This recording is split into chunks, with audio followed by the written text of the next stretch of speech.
20 years. There's nothing to encourage me to go back to work. I'd just rather lie in bed and do nothing. Revealed, around 40% of Brits are worse off working than if they lived on benefits. And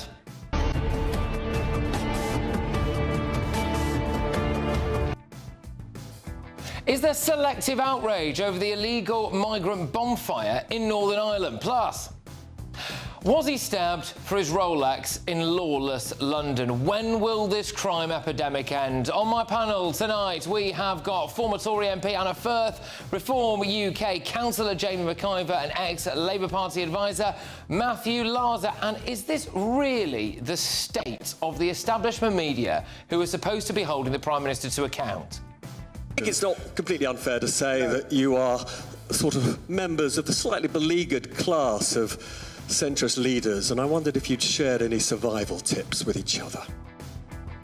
Ridiculous. Plus, from 11 p.m. to midnight, it's late edition, a first look at tomorrow's newspaper front pages, and of course, any breaking news. So get ready, Britain, here we go.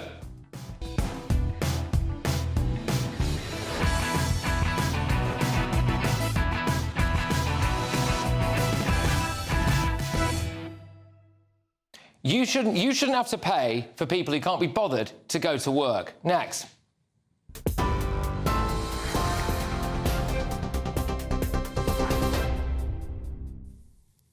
Very good evening to you. The top story tonight at 9. Well, breaking news. GBNews can confirm almost 700 migrants have crossed the English Channel today.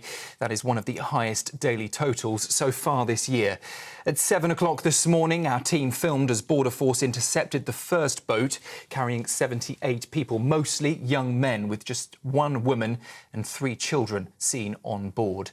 By the time that Sir Keir Starmer and Emmanuel Macron spoke earlier this afternoon, 400 had already landed, with nearly 300 more migrants reaching UK waters by nightfall. Our Home and Security editor Mark White has also reported that 2 final boatloads are set to arrive in Dover within minutes tonight. Well, that comes on the same day, of course, that Sir Keir Starmer and Emmanuel Macron unveiled a new one-in, one-out asylum agreement in a bid to curb illegal crossings. Under that policy, one asylum seeker allowed into the UK for each one sent back to France.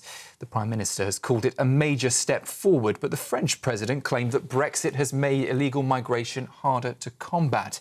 Meanwhile, Nigel Farage slammed the deal, calling it a humiliation for Brexit Britain and claiming it would be blocked by international law. That scheme is set to begin within weeks, with 50 returns expected per week. This is our plan together, hard-headed, aggressive action on all fronts to break the gang's business model, secure our borders and show that by attempting to reach the UK by small boat will only end in failure, detention and return. Meanwhile, the King has praised RNLI volunteers in Kent today who rescued dozens of migrants from a sinking boat where, sadly, 4 people died. During a visit to Walmer Beach, His Majesty met the crew behind that rescue in 2022. One crew member described the mission as chaotic, traumatic and bitterly cold. Later, the King joined a beach clean, waving his litter picker to crowds of locals. In other news, Kemi Badenoch has called for tighter restrictions on health benefits, warning of what she described as a ticking time bomb of welfare dependency. She says only those with the most serious conditions should qualify. It comes as government forecasts show the welfare bill could hit £70 billion by 2030. The Health Secretary, Wes Streeting, is urging resident doctors to call off their planned strike action, warning it threatens the NHS's fragile recovery. He's accused the British Medical Association of an unreasonable rush to strike, as NHS data shows waiting lists have now fallen for the 2nd month in a row. But the number of people facing the longest delays is still rising. Mr Streeting says continued disruption could undo recent progress. It comes as talks between the union and government remain deadlocked. The threat of physical attacks by Iran on UK soil has increased significantly since 2022. That, according to Parliament's Intelligence and Security Committee. The report warns that Iran poses a persistent and unpredictable danger, using third-party agents to carry out kidnappings and even assassinations. 15 plots targeting British citizens or UK-based individuals have been uncovered in just 2 years. Iran's intelligence services are described as willing and able to strike inside the UK. The watchdog says the threat is ongoing and growing. And just enough time to update you on the weather. Well, temperatures are set to soar above 34 degrees across the UK, triggering another heat health alert, this time for every region. And with the hottest weather expected through the weekend, experts are urging caution, especially for vulnerable groups. Those are the latest headlines. I'll be back with your news at 10. Now, though, it's over to Patrick. For the very latest GB News direct to your smartphone, sign up to News Alerts by scanning the QR code or go to gbnews.com/alerts.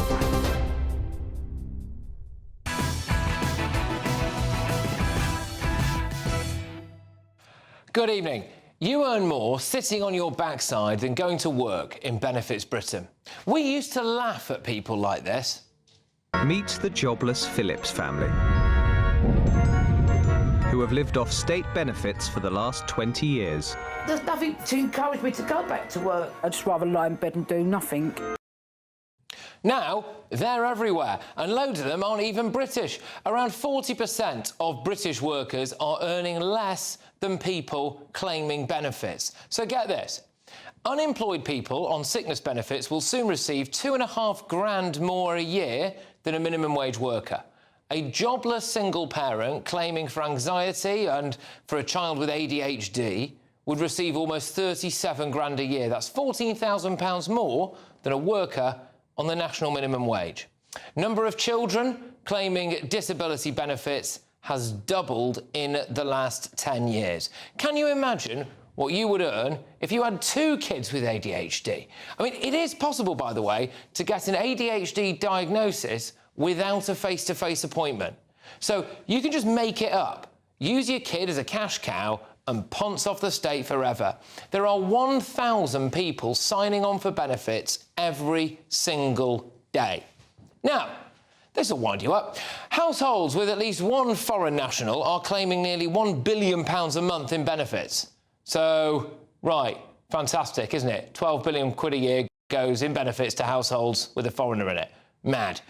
1 in 5 new cars are for the Motability Scheme, for people who say that they need the taxpayer to pay for their vehicles so they can just get out and about.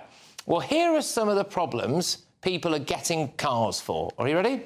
Food intolerance, 20 cars. Failure to thrive, right? 10 cars. What is that?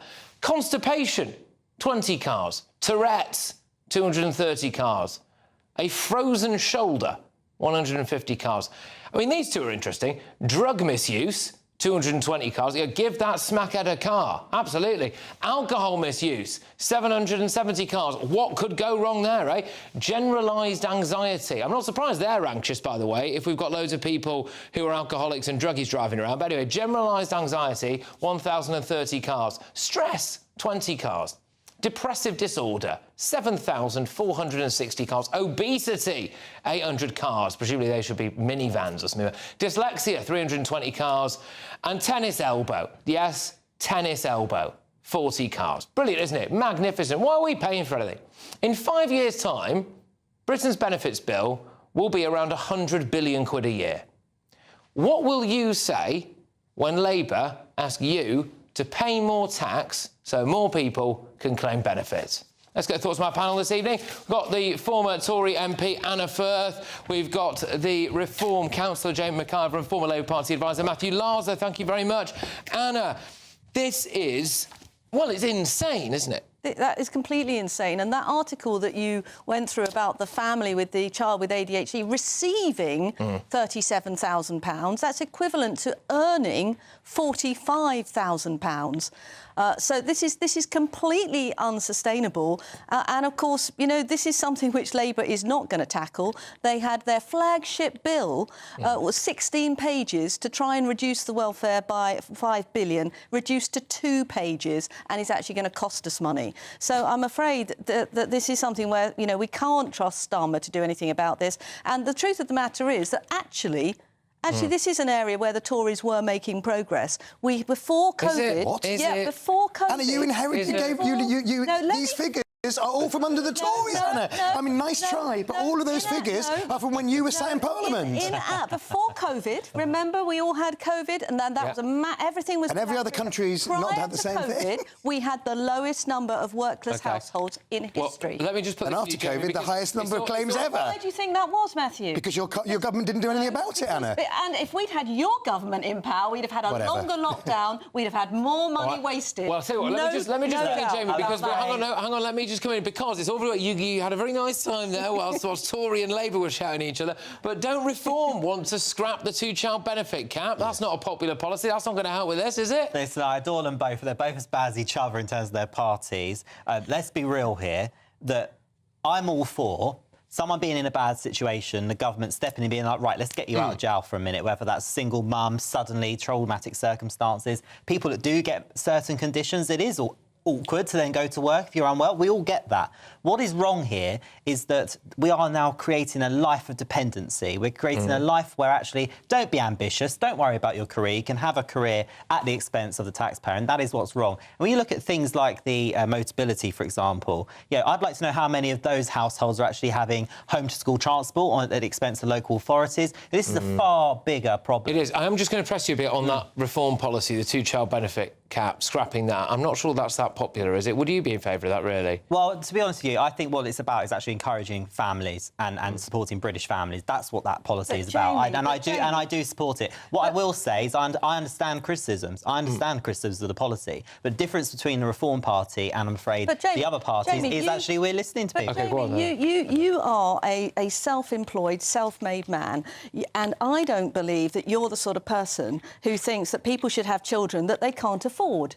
And that's exactly what Nigel is doing with that policy. He is encouraging people to have children which they can't afford to support themselves. But we also need to have a British army. We also need to make sure our population... continues to grow. We won't have any army with this level of spending. Let's bring Matthew in here. I mean, look, what are Labour seriously going to do? And we kind of knew what they wanted to do. And actually, you don't hear these words escape my mouth very often. But initially, some credit for Sir Keir Starmer and for Rachel Reeves, what they were initially planning on doing and what they wanted to do. But it was the backbenchers in Labour that he then caved into, and now we're screwed, aren't we? I mean, if 40% of people in Britain are worse off in work than on benefits, it's cooked, isn't it?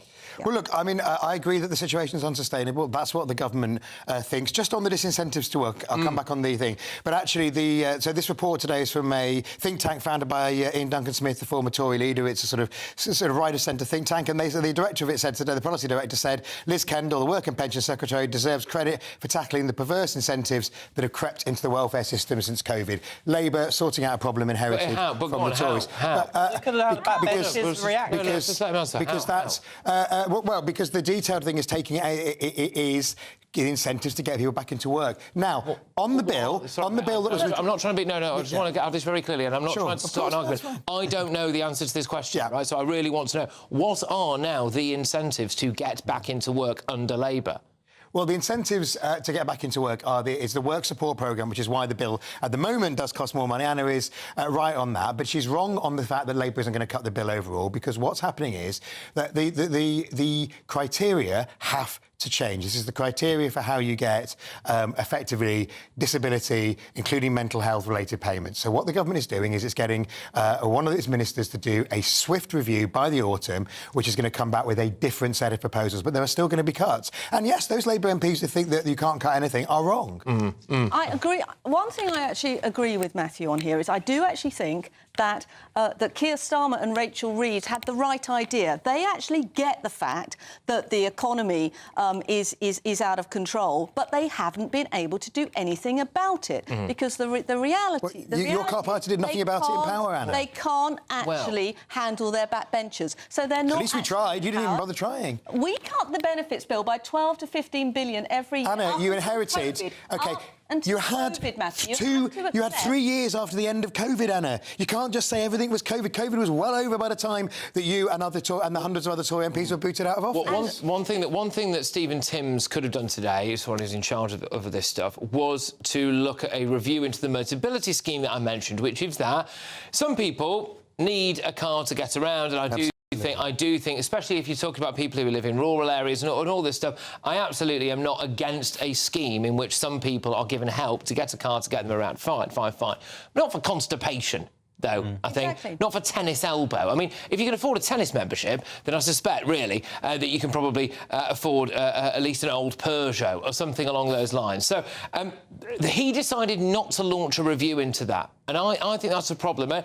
If we keep going on at this rate, we're going to end up with the majority of people in Britain dependent on the state, I think, Jamie. Well, I think also the problem here is, where's the ambition going here? So if you've got constipation or you've got a mental health issue, that's fine, we understand that. But plenty of people have those conditions and then are able to go to work and are able to buy a car, save up for a car. I mean, I remember being like 16 and I was hungry to get a car, couldn't wait to get a car. And what we're doing is we're actually just making an unfair, easy alternative. And I think the worst thing about all of this is not just the unsustainability from a finance perspective, but actually if the population starts to get into a position where this becomes normal, which I fear it is, we're going to have a situation where nobody has ambition. So, great. Right, so this is it. So, Anna, how have we ended up in a situation where so few people in Britain care enough about the country, dare I say it, their own reputation, and about wider society to get off their backsides and get to work? Where's the shame gone?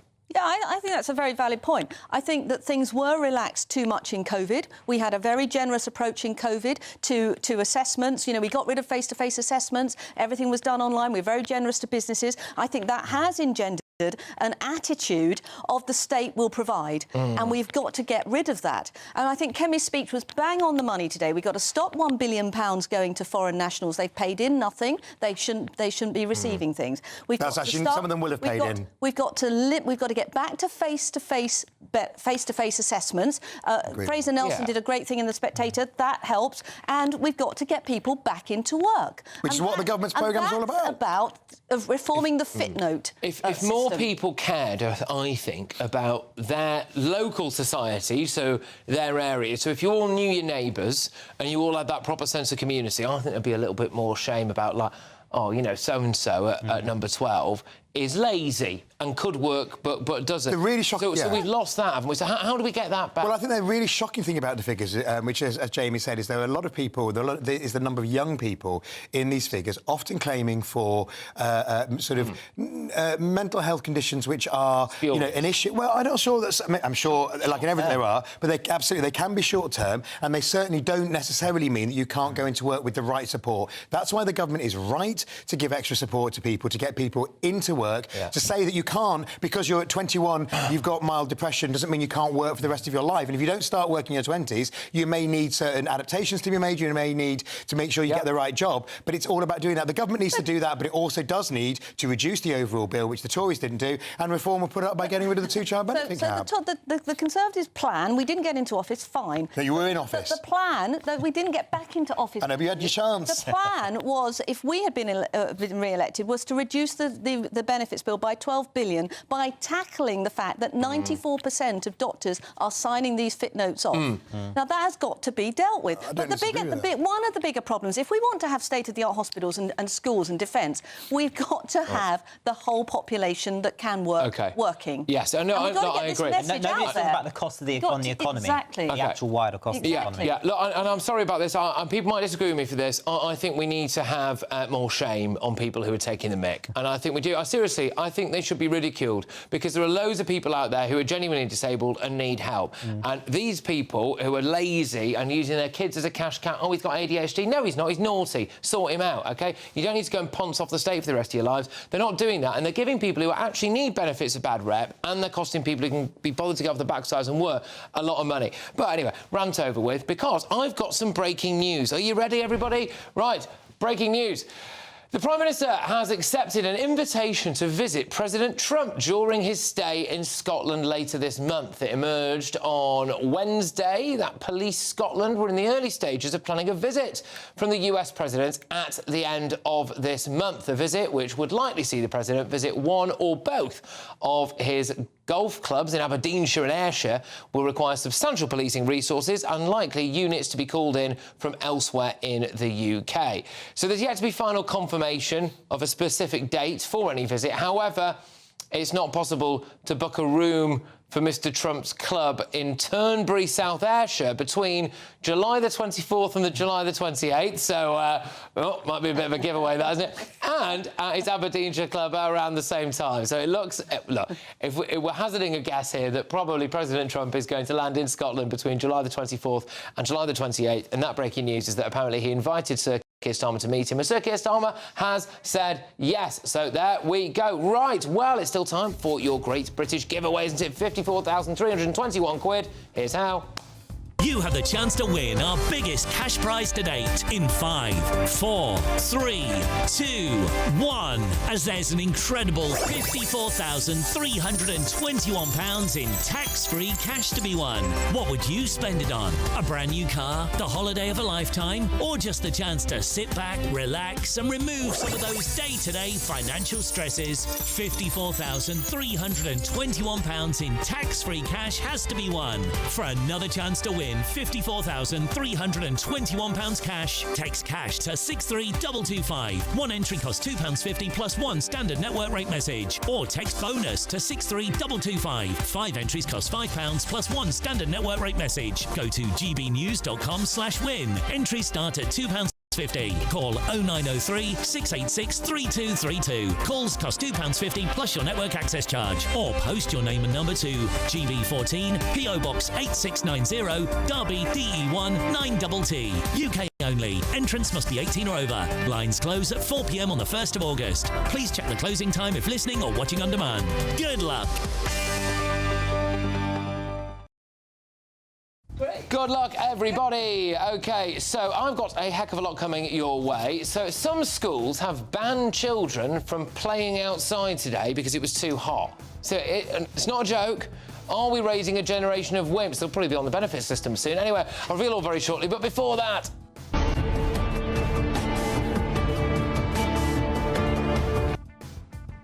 Well, believe it or not, an effigy of a small boat filled with illegal migrants in life jackets is supposedly going to be torched this evening. People have condemned it as sick or racist. But I'm wondering if there's a bit of selective outrage going on here, because we have had effigies of President Trump, of Nigel Farage and of Boris Johnson. Were they all right? Is this yet more selective outrage from the pearl-clutching Liberal elite? That's next.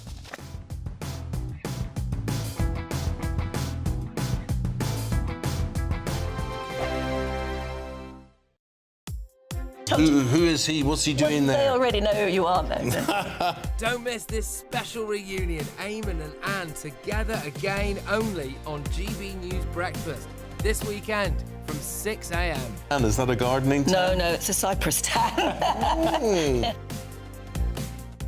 Good Afternoon Britain isn't just about us. The wonderful thing about this programme is it's about everyone watching. It's an interactive programme. Well, there absolutely is something to see here, and we're going to be talking about it more. Whether it's breaking royal news, please bring us up to date, or indeed a particularly punchy speech in the House of Commons. Very, very curious. We bring it to you live, and then we bring you live reaction as well. That's Good Afternoon Britain, weekdays from midday. Only on GB News, the People's Channel, Britain's news channel. Westminster's full of talk, but out here, it's the real world. Am I allowed to talk now? No, that's it. This is where it matters, real people and real lives. That's what politics is all about. In fact, has Trump made a good start? No. Straight answers, no spin, and just a couple of pints. How many fingers have I got up? About 10. So join me for Lee Anderson's Real World every Friday at 7 p.m, only on GB News. The People's Channel, Britain's news channel. This is Britain's Newsroom, where your voice matters. It's just astonishing. With expert analysis and honest opinion, we don't just keep you informed. We bring you unique perspectives you won't see anywhere else. Can't argue with any of that. When the news happens, it happens here. On Britain's Newsroom, weekdays from 9:30 a.m. Only on GB News. At GB News, we are proud to stand for you, for the Britain you love, for the communities you live in. That's what makes us the fearless champions of Britain. Its voices and its values. Because we, at GB News, the People's Channel, Britain's news channel. From the school run to the home run, watch a new show for all of Britain. He can say whatever he wants. A straight-talking show where all voices are heard. And, you know, when are we going to stop talking about smashing the gangs and actually do it? With the stories that matter from every part of our country. There's a bit of a crash landing there for your Chancellor. Bold, fearless and standing up for you. That's me, Martin Daubney, 3 p.m. till 6 p.m, weekdays, here only on GB News. The People's Channel, Britain's news channel. At GB News, we love to hear from you, our loyal community. So drop us a line at gbnews.com/yoursay. There you can talk to each other and also to the presenters live on air. gbnews.com/yoursay, because GB News is your channel, Britain's news channel.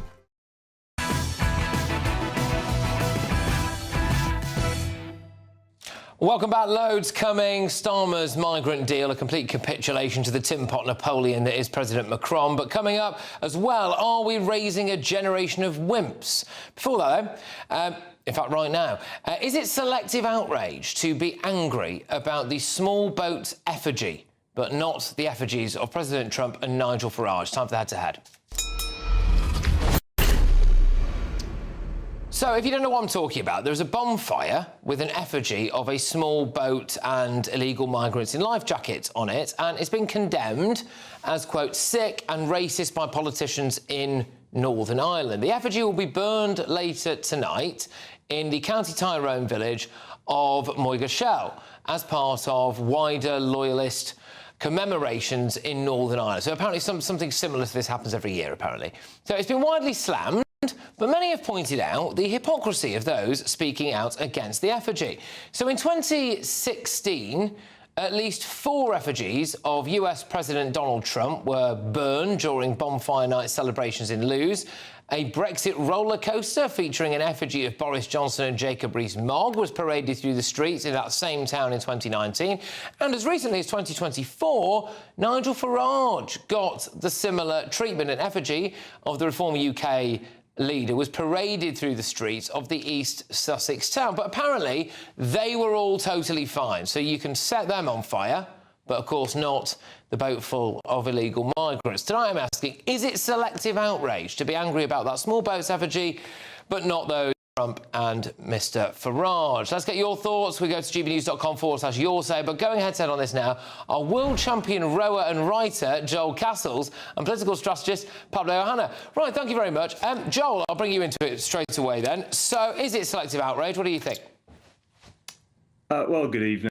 Yeah, it absolutely is two-tier outrage. I mean, the 12th of July is normally a hotbed of this type of criticism. It's Moygershell this year. It will be something else next year. First off the bat, you know, I generally disagree with any type of symbolism on bonfires. However, Moygershell have chosen to do it, and it does highlight a political issue that is growing across the country. You know, Northern Ireland is not an outlier in that thing, but I disagree. I think there's an issue with burning effigies that is problematic. However, those who choose to are outraged by it, you know, they tend to be very quiet when other effigies, as you mentioned, Donald Trump, Nigel Farage, if it doesn't agree with your, you know, your political persuasion, many seem to be very quiet about it. So either it's all unacceptable, or none of it is. Yeah. Well, Pablo, look, people clutch their pearls, don't they? It's all right for certain people on the left to suggest that we should throw battery acid over Nigel Farage. But the second that you decide to shove a fake boat with fake illegal migrants on it on a bonfire in Northern Ireland, it's the worst thing in the world. Well, I mean, I agree that the burning effigies of anyone, it does not move us forward. I think there is a difference that one is targeting power and one is targeting the powerless, but I think both is wrong. They are, in this scenario, they're glorifying real world death, and actually the sign underneath is not about illegal immigration, it's about refugees, and that is a very, very different kettle of fish. These people are fleeing terror, they're fleeing war, and the United Kingdom has an incredibly proud history of welcoming people who are fleeing war and fleeing terror. As a big part of our history, it's what makes our country diverse and fantastic, the country that it is today.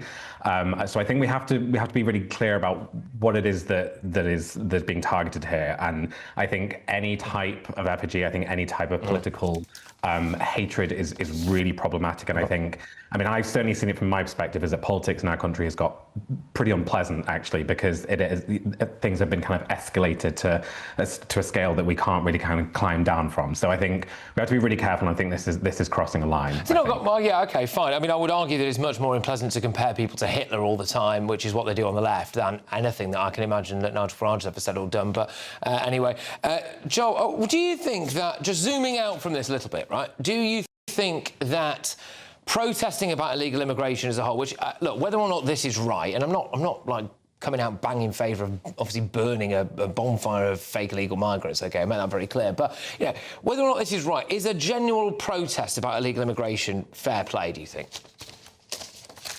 Oh, absolutely. I mean, it's been a growing problem, as I say, not just in Northern Ireland, but in the UK and the Republic of Ireland. So the British Isles, there is growing concern across the board, and people absolutely have a right to protest, so long as it doesn't turn violent. As I say, this is a representation. Many will say this is a sign of protest. They're not trying to say they're going to literally burn migrants on a boat. That would be quite ludicrous and should be roundly condemned if that is the case. But it won't be.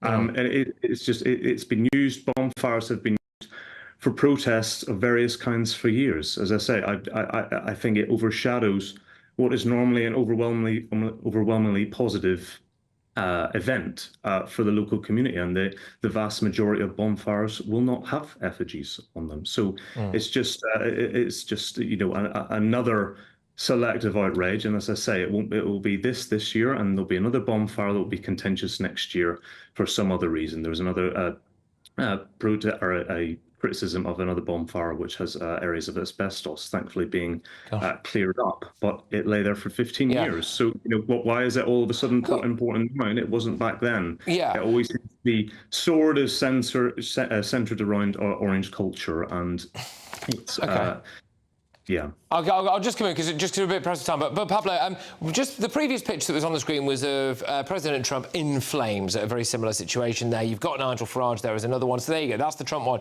Now, following that, and I'm not, by the way, saying this had a direct correlation because it didn't, but following that, President Trump was shot in the ear. And then there were 2 more attempts in quite a quick succession to assassinate President Trump. So, yeah, that has had, things like this have very real-world consequences, don't they, Pablo? Where was the outrage there? We might have had a bit on this channel, but then people would laugh at it. They go, "Oh God, you shouldn't be laughing about that." Well, I'm sorry, but they're the same people who are clutching their pearls over this fake migrant boat. No, I mean, I agree entirely that kind of rhetoric in our politics should be stamped out. And as you know, I worked on Kamala Harris's campaign, and that was a scary time. Even though it was Trump who was targeted, it was a really scary time to be in America and to be in politics. And all of that is unacceptable. And that is what I fear with things like this, is that it's how it escalates. Because what is happening here is that the anger is real, right? So concerns about immigration, concerns about public services, like, totally legitimate, but they are being redirected to people who are not the problem here. The politicians need to be held accountable, and that's okay. That's, they go into politics, that's what they sign up for. But things like this bonfire let the guilty off the hook by scapegoating the desperate. And I think, I mean, I agree with you that, like, our politics needs to be cleaned up regardless. Left or right, no one should be targeting anybody with guns, fire, or whatever. All right. I wish we could carry this on. We're a bit pressed for time, but Chaz, thank you very much. Really good back and forth there. Enjoyed it a lot. So it's world champion rower and writer Joel Castles and political strategist Pablo Ohana. Take care until next time. Loads more coming your way. We've got a bit of this.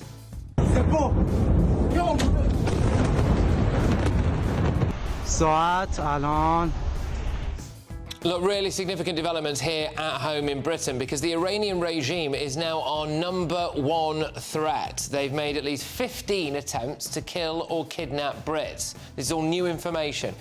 Is it not time that the government finally prescribed Iran's Islamic Revolutionary Guard Corps? But before that, some schools, believe it or not, have banned children from playing outside because it's too hot. I know, it's not a joke. It's not a joke. Are we raising a generation of wimps? Stay tuned. Be nice to escape the grey. Clear skies, here we come. As clear as our travel insurance. All Clear Travel Insurance sponsors GB News Travel Destinations Forecast. Storm Gabriel is set to affect many areas of Central Europe, and to the east of this, the intense heat wave continues, triggering some thunderstorms at times. But across many areas of Western Europe, largely settled, some showers at times, but it is going to be feeling warm in the sunshine. The main shower risk is as we move our way eastwards, particularly along the Adriatic coastline and then also parts of Greece. So once again, we could see some intense thunderstorms, but for many areas, plenty of sunshine and plenty of warm temperatures too. All Clear Travel Insurance sponsors GB News Travel Destinations Forecast. Good evening. Yes, it's time for your latest weather update from the Met Office here on GB News. Very warm one today. Tomorrow, if anything, a little bit hotter and a bit sunnier for many too. Again, some coasts will be a little bit misty and murky. High pressure's been building in for the past couple of days. These weather fronts still flirting with the far north of Scotland. They've provided some thicker cloud here and a little bit of rain. Still a bit damp across Shetland through the course of the night, but most places will have a dry night with lengthy clear spells. We will see some mist and fog around Irish sea coast that could just drift inland over parts of northwest England, the east of Northern Ireland and southwest Scotland. A warm one, especially in towns and cities in the south.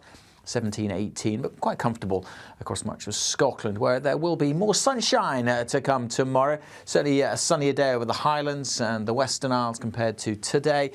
Just like today, much of the south will be fine and sunny. Just the threat of a little bit of mist and low cloud on some North Sea coasts. Certainly that's going to be a bit of an issue, I suspect, on the east coast of Northern Ireland, with mist and low cloud here, the Isle of Man, and around some of the coasts in southwest Scotland. Still some cloud over the Northern Isles and the Western Isles early on Saturday, but generally that is pulling away and the winds will be lighter and we should see a bit more sunshine over the Highlands compared to today for sure. I'm hopeful that area of mist and fog in the Irish Sea will shrink away from the coasts, so we should see some lengthy sunny spells pretty much everywhere by Friday afternoon. It will be a hotter day, more widely over 30 Celsius across the heart of England and Wales, Scotland and Northern Ireland, also seeing those temperatures ticking up by a few degrees. A balmy Friday evening, and then Saturday, well, a similar story. Bit more mist and low cloud possible in eastern areas. Again, though, I'm hopeful it won't stick to the coast. It should tend to melt away through the course of the morning to reveal plenty of sunshine. A hot one, if anything, the hottest day of this spell, 32, 33 across the south and parts of northern Scotland may get close to 30 Celsius too. The 12th, a day to celebrate history, community and family here in Northern Ireland. Join me, Arlene Foster. And me, Dougie Beattie, as we bring you live coverage of the July 12th celebrations. Right across the United Kingdom. It's all happening here on GB News, the People's Channel, Britain's news channel.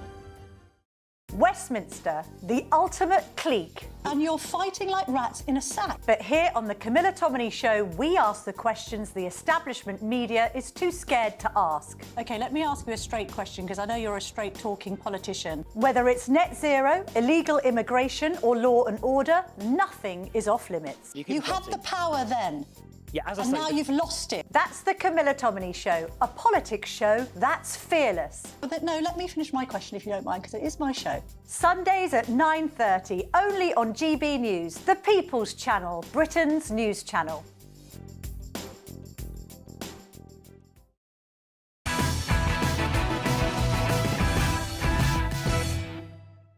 Welcome back to Patrick Christys tonight. Coming up, I'll reveal which country was today named as Britain's #1 threat. Also, I think we need to pick apart Sir Keir Starmer's migrant deal capitulation, don't we really? 700 came across today.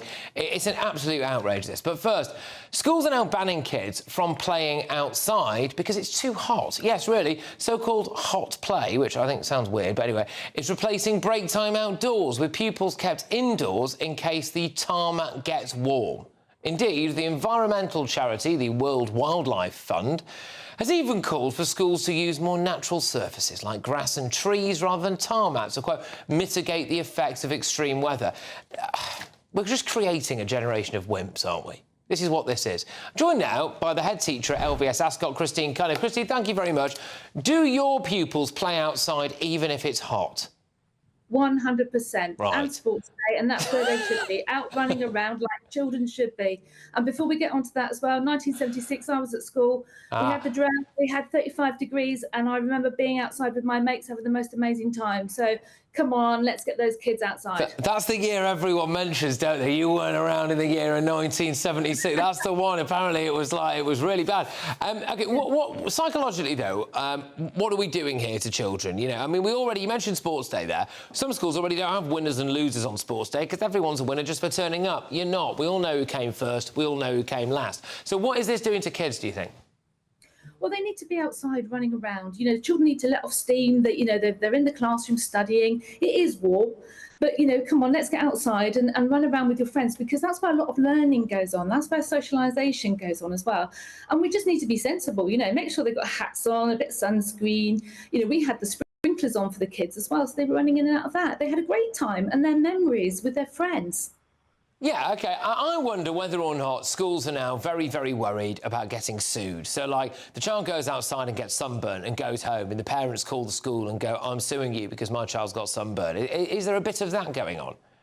There could be, but you know what you do is you write home to parents and say they're going to be playing outside. You can apply the sunscreen yourself or give us permission to do it too. We're going to make sure that we mitigate against any risks, but at the end of the day, these children need to learn how to play in hot weather. And I don't believe it's getting hotter.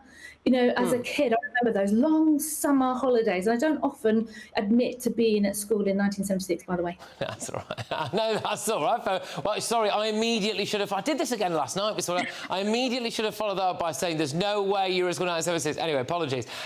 But yes, I mean, look, the concern for me is this, which is this kind of over-sanitised version of reality that we're peddling to children, not just in terms of, like, what you can and can't do and health and safety and don't go outside if it's a bit cold or a bit hot. I mean, it's also the things that go on in certain classrooms, isn't it? Presenting this world view of, like, you know, that you deserve to have everything your own way. I mean, I did a segment at the top of the show which was about benefits and the amount of young people that are now claiming benefits for things that could be temporary. Things like, you know, bouts of anxiety or bouts of depression, which I'm sympathetic towards, but don't have to be there for life, do they? I do wonder if stuff like this contributes to that. I think, you know, children need to be outside. They need to learn how to be resilient. You only become resilient by having a few knocks. And I'm not being unsympathetic to those people who are having mental health issues, because I know how devastating that can be.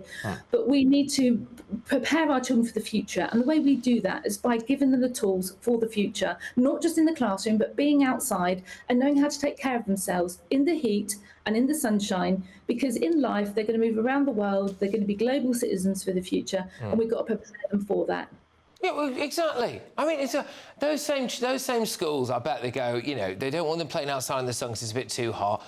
Yeah, they're perfectly happy for them to go on holiday with the parents, aren't they, or things along those lines. But, Christine, thank you very much. Tremendous to see you. Christine Cunniff, the head teacher. Oh, actually, while I've got you, sorry for letting you go. Your school has managed to not yet succumb to Bridget Phillipson's axe-wielding taxes, I take it. You're still going? Don't get me on that one, OK? I want to have a good evening. I want to be able to relax. All right, that's another story. No, we're still kicking. But I tell you what, there's a lot of people who aren't, and it's really wrong. 100%. That's another story. It is another story. Sorry, I just wanted to go. I know we spoke about it before. Thank you very much. Great to have you on. And well done for surviving this particular outrage that we've got going on with our education minister, who maybe could have done with a bit more education herself. Christine Cunniff, head teacher at LBS Ascot. Thank you very much. Right, a lot coming your way, including, yes, this. The very first time migrants arriving via small boat will be detained and returned to France in short order. It's a complete farce, this. We finally get a long-awaited one-in, one-out migrant deal. Turns out it's not a one-in, one-out migrant deal. It's only a pilot scheme.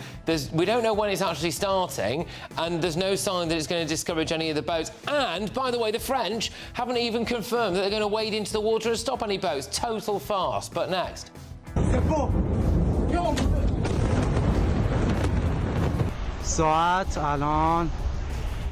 We now have the evidence that Iran really is Britain's #1 enemy. So is it not time for this government to grow a pair and prescribe Iran's Islamic Revolutionary Guard Corps? That's next. Welcome back to Britain's Newsroom with Andrew and Beth. Hello everyone, Patrick Christys here. I'm Michelle Duke, Britain's News Channel. Access the stories that matter to you. Take the GB News family with you on any device. And as long as you have an internet connection, tune in to GB News anywhere on the planet or beyond. GB News, the People's Channel, Britain's News Channel. Westminster's full of talk, but out here, it's the real world. Am I allowed to talk No, now? that's it. This is where it matters, real people and real lives. That's what politics is all about. In fact, has Trump made a good start? No. Straight answers, no spin, and just a couple of pints. How many fingers have I ever got up? About 10. So join me for Lee Anderson's Real World every Friday at 7 p.m. only on GB News. The People's Channel, Britain's News Channel. You want to know what's really going on in the corridors of power? Labour don't know what to do with you half the time, and that makes you quite lethal in the chamber. Get behind the headlines with Chopper's Political Podcast. Join me, Christopher Hope, as I sit down with the great and the good of British politics. We'll see where this ruling takes us. These are the stories shaping our nation. Chopper's Political Podcast, available now on all platforms. Listen in and stay ahead. 5 hosts, 5 opinions, 5 fearless debates, 5 unfiltered takes on the day's news. 5 reasons not to be anywhere else on Saturday night. This is the Saturday 5. You got me good there. Britain's biggest Saturday night TV show. It's not a bad brand. Yeah. Uncensored. Very, very racy tonight on the unpredictable. What does she say? Can you translate it for us? And always entertaining. And how can a country go from being led by William Wallace Saturday nights from 6 p.m. only on GB News, the People's Channel. Britain's News Channel. You're going to want to stay tuned, trust me. Who is he? What's he doing They there? already know who you are, though. Don't miss this special reunion, Eamon and Anne together again only on GB News Breakfast this weekend from 6 a.m. And is that a gardening tan? No, it's a cypress tan.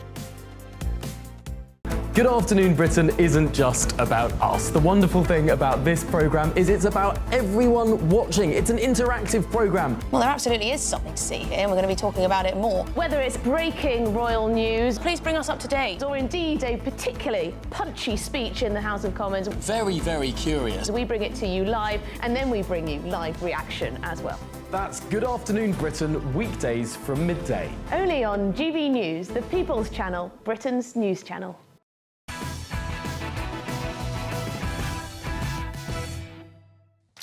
Welcome back. Well, shortly I'll be picking apart Sir Keir Starmer's ridiculous migrant deal with the Tin Pot Napoleon that is Emmanuel Macron. A complete farce. But first, Iran has now been deemed as Britain's greatest threat, alongside Russia in a new report. We have a new number one enemy, basically. According to Parliament's Intelligence and Security Committee, Iran has attempted to kill or kidnap in the UK at least 15 different people. It's targeted dissidents, targeted journalists, it's targeted prominent British Jews. These, by the way, are just the ones we know about. And MI5 now considers the Middle Eastern country to be one of the biggest physical threats faced by Britain.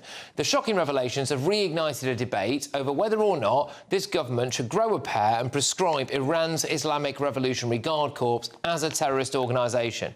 Labour called for the IRGC to be prescribed whilst it was in opposition, but it has failed to commit to the move almost a year on from winning the election. Well, I'm joined now by the Executive Director of the Henry Jackson Society, Alan Mendoza. Alan, thank you very much. Tremendous to see you. First things first, what makes Iran so dangerous to just Brits like you and me walking around the street? Well, it's mainly because, Patrick, the country's got the capability to strike at us walking around the streets. Right. So because of a network of sleeper cells and others who've been inserted over the years or can come and go, Iran has shown itself to be capable of launching attacks or attempting to launch attacks on British citizens in the UK itself. And that makes it a different order of threat to other countries, say, that have capabilities overseas, but not actually over here in the UK itself. OK, and that problem, is that homegrown? So British people with an Iranian heritage, or are they people who have moved here from Iran? It's mostly the latter. It's people who've come in the last, X years. who have come here for the purposes of acting on behalf of the regime and who can either be activated at will or have already been activated in terms of working for the regime, but could actually do something else as well. And we obviously don't want to get into any legal cases, but you can see that there's a pattern of historical insertion by Iran into this country of institutions as well as people, which report straight back to the supreme leader in some cases in Tehran. Yes, well, I know, having covered this before, that the Islamic Centre of England will certainly, in the strongest possible terms, deny any wrongdoing categorically for everything. However, I do believe that the leader of that is appointed directly by the Ayatollah, and that does seem maybe a little bit questionable, as far as I'm concerned. Well, there's certainly a link because, as you mentioned, there is a tie directly to Iran through board membership. In terms of the management of that body. However, you say they deny all wrongdoing. The Charity Commission has found there's been repeated wrongdoing at that institution, and there's been a whole lengthy process where the Charity Commission has had to enforce sort of provisions on it in order to get it back into good standing. Right, gosh. Well, look, I will just say this. They're not here to defend themselves, but, you know, I'm sure we can reach out to them. Just broadening it out to the actual IRGC, why should they be prescribed? And is the case for it not now pretty clear-cut, really? I mean, if we decided to prescribe Palestine action, it would seem bizarre that we're not prescribing the Iranian Revolutionary Guard Corps. Yes, I mean, this is the reality. The point is that this is the entity in Iran that basically oversees all these overseas terrorism-related operations. So it seems, you know, nonsensical. This is a group that clearly ought to be part of the regime. We know that ought to be prescribed. There are difficulties in doing it because it is part of the regime, but it should have not, you know, it should have not have taken this long to get to the answer, to get to the solution, to say, we know that you have repeatedly been arranging for terrorism on UK soil.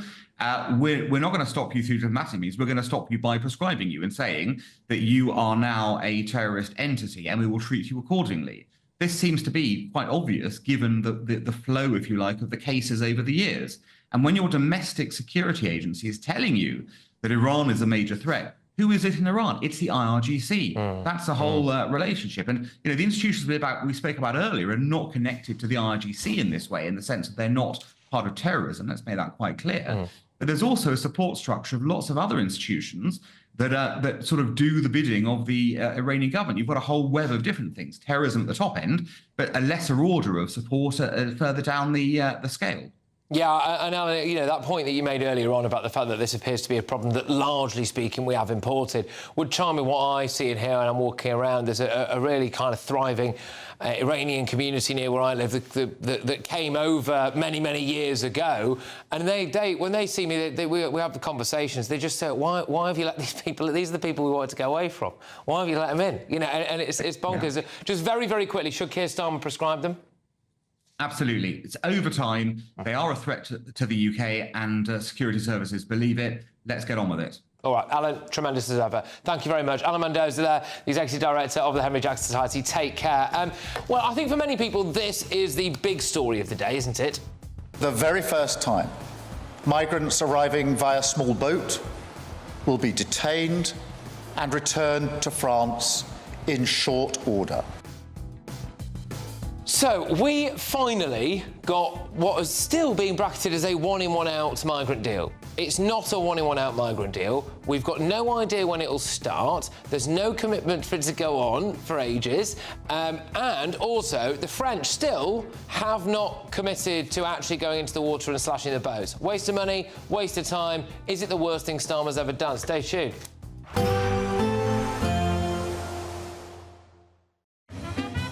A positive outlook through the night will power through to a bright day ahead. Boxed Home Battery Storage, sponsors of weather on GB News. Good evening. Yes, it's time for your latest weather update from the Met Office here on GB News. Very warm one today. Tomorrow, if anything, a little bit hotter and a bit sunnier for many too. Again, some coasts will be a little bit misty and murky. High pressure's been building in for the past couple of days. These weather fronts still flirting with the far north of Scotland. They've provided some thicker cloud here and a little bit of rain. Still a bit damp across Shetland through the course of the night, but most places will have a dry night with lengthy clear spells. We will see some mist and fog around Irish sea coast that could just drift inland over parts of northwest England, the east of Northern Ireland and southwest Scotland. A warm one, especially in towns and cities in the south.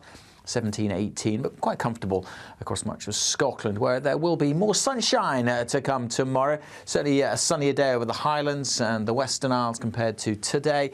Just like today, much of the south will be fine and sunny. Just a threat of a little bit of mist and low cloud on some North Sea coasts. Certainly that's going to be a bit of an issue, I suspect, on the east coast of Northern Ireland, with mist and low cloud here, the Isle of Man, and around some of the coasts in southwest Scotland. Still some cloud over the Northern Isles and the Western Isles early on Saturday, but generally that is pulling away and the winds will be lighter and we should see a bit more sunshine over the Highlands compared to today for sure. I'm hopeful that area of mist and fog in the Irish Sea will shrink away from the coasts, so we should see some lengthy sunny spells pretty much everywhere by Friday afternoon. It will be a hotter day, more widely over 30 Celsius across the heart of England and Wales, Scotland and Northern Ireland, also seeing those temperatures ticking up by a few degrees. A balmy Friday evening, and then Saturday, well, a similar story. Bit more mist and low cloud possible in eastern areas. Again, though, I'm hopeful it won't stick to the coast. It should tend to melt away through the course of the morning to reveal plenty of sunshine. A hot one,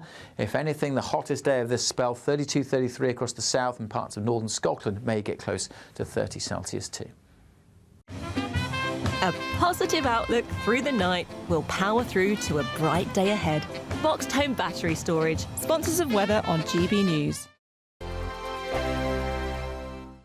Imagine having an extra £1,000 to spend each week for an entire year. £54,321 in tax-free cash could be yours. Cash to spend however you like. £54,321 in cash could be landing in your bank account this year. For another chance to win £54,321 cash, text cash to 63225. One entry costs £2.50 plus one standard network rate message. Or text bonus to 63225. 5 entries cost £5 plus one standard network rate message. Go to gbnews.com/win. Entries start at £2.50. Call 0903 686 3232. Calls cost £2.50 plus your network access charge. Or post your name and number to GB14 PO Box 8690 Derby DE1 9TT. UK only. Entrance must be 18 or over. Lines close at 4 p.m. on the 1st of August. Please check the closing time if listening or watching on demand.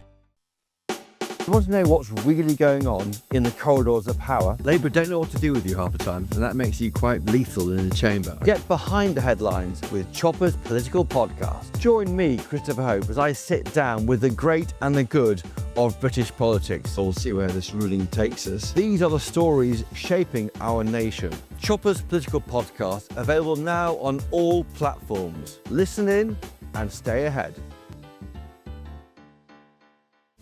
This is Britain's Newsroom, where your voice matters. It's just astonishing. With expert analysis and honest opinion, we don't just keep you informed.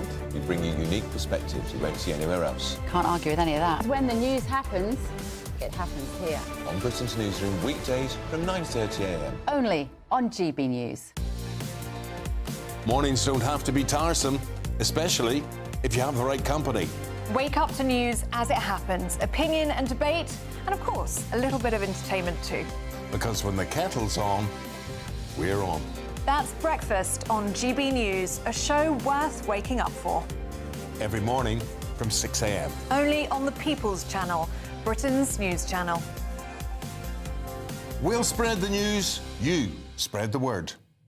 At GB News, we love to hear from you, our loyal community. So drop us a line at gbnews.com/yoursay. There you can talk to each other and also to the presenters live on air. gbnews.com/yoursay, because GB News is your channel, Britain's news channel. Join me, Nana Akwe, for an informative, interactive news programme with a difference. It's fun. No, he didn't say that, though. I'm so surprised. I think there's an element of truth to that. Join me from 3 p.m. every weekend, only on GB News, Britain's news channel.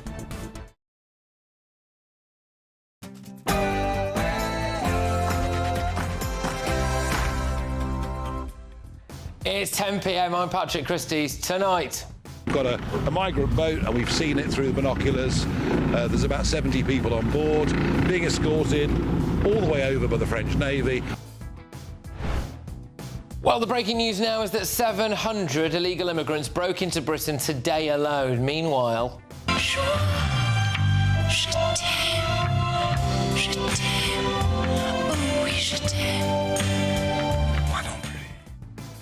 We rolled out the red carpet for that Tin Pot Napoleon, and... The very first time, migrants arriving via small boat will be detained and returned to France in short order. Rubbish. Sir Keir Starmer announces a pathetic migrant deal. I'm going to pick it apart. Also...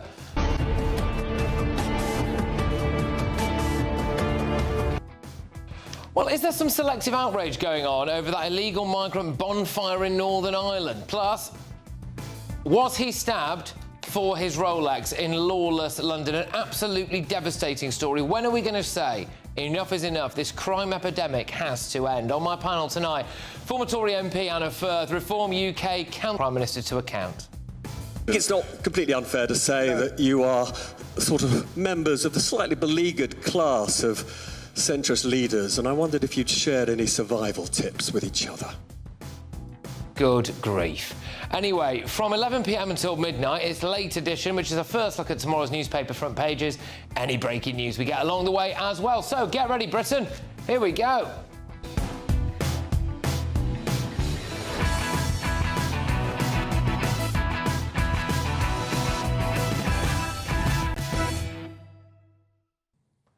The truth is, Sir Keir Starmer's migrant deal with the French is probably the worst thing he's ever done. Next.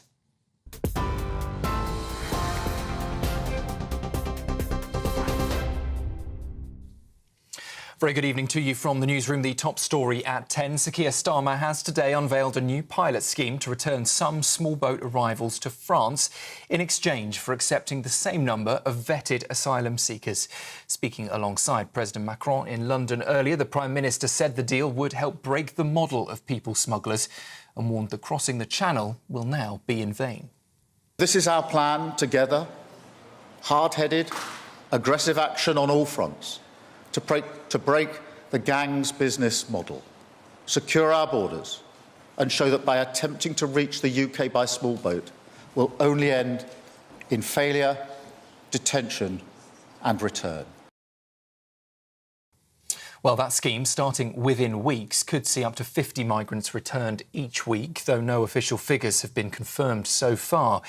Critics, though, are saying the government is failing to stem crossings, with almost 700 migrants arriving in the UK today alone. Earlier, GBNews cameras filmed multiple landings, with 2 more boats expected to reach Dover tonight. Meanwhile, the King has met lifeboat volunteers involved in a deadly small boat rescue off the Kent coast and asked whether they get a lot of migrant call-outs. His Majesty visited Walmer Beach, where crew members were honoured for saving the lives of those who died in 2022. Saving the lives, rather, of 43 people pulled from the water and dealing with those who died. One volunteer described the scene as traumatic, telling the King the boats were not seaworthy. The visit comes days after King Charles spoke of UK-France cooperation on tackling the illegal migration crisis at a state banquet with the French president. And news just into us in the last half hour or so that the Prime Minister, Sir Keir Starmer, has reportedly accepted an invitation to meet President Donald Trump during his expected visit to Scotland later this month. A source familiar with those plans says details are still being finalised, but the meeting would mark Trump's first visit to the UK since last year's US elections. Scottish police have confirmed they are preparing for a potential presidential visit. Kemi Badenoch has called for tighter restrictions on health benefits, warning of what she has called a ticking time bomb of welfare dependency.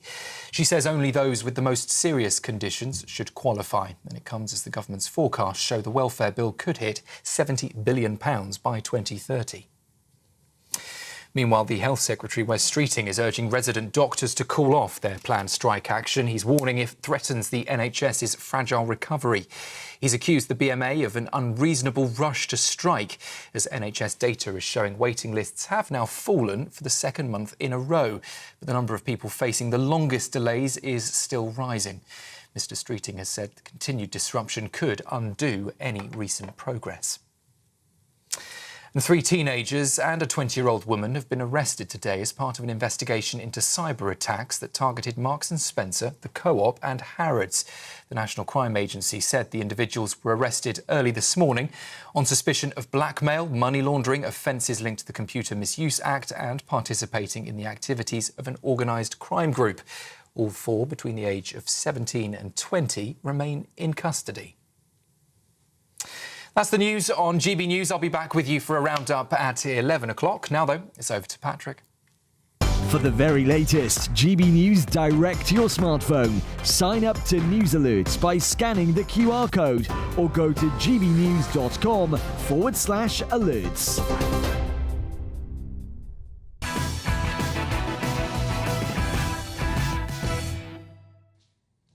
Never has such a great country had such a weak leader. Sir Keir Starmer is a simpering globalist who today humiliated himself and Great Britain. President Macron, the Tin Pot Napoleon, has taken £700 million of your money, British taxpayers' money, and he's flooded us with illegal immigrants, including murderers, rapists and paedophiles. And here is how the Prime Minister behaved around him.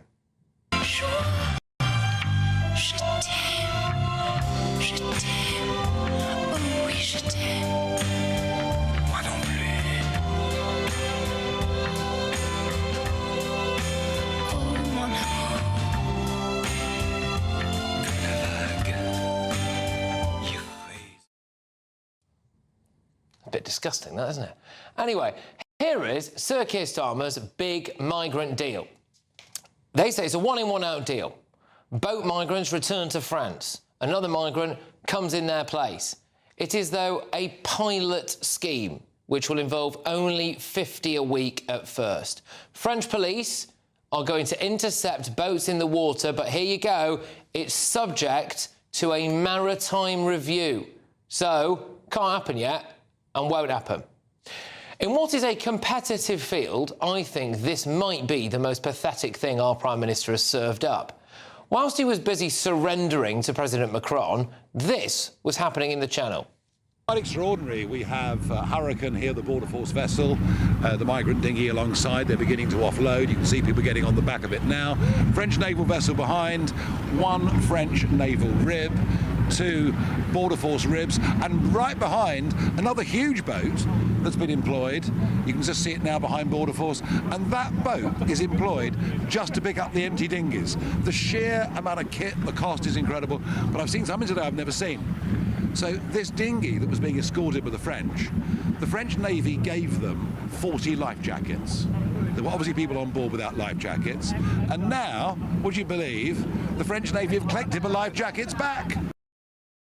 Just think about that. On the day that the French president was here, the French authorities still couldn't be bothered to stop the boats, not give them all the life jackets and help them out on their way, all of that. That's how little they think of us, right? So I'm going to play you the Prime Minister's statement at the press conference earlier today. Let's dissect it. Starting first with tackling illegal migration. Now, this is a global crisis, and it's a European crisis, but it is also very acutely a crisis for our 2 nations, a crisis of law, security, humanity, and fairness.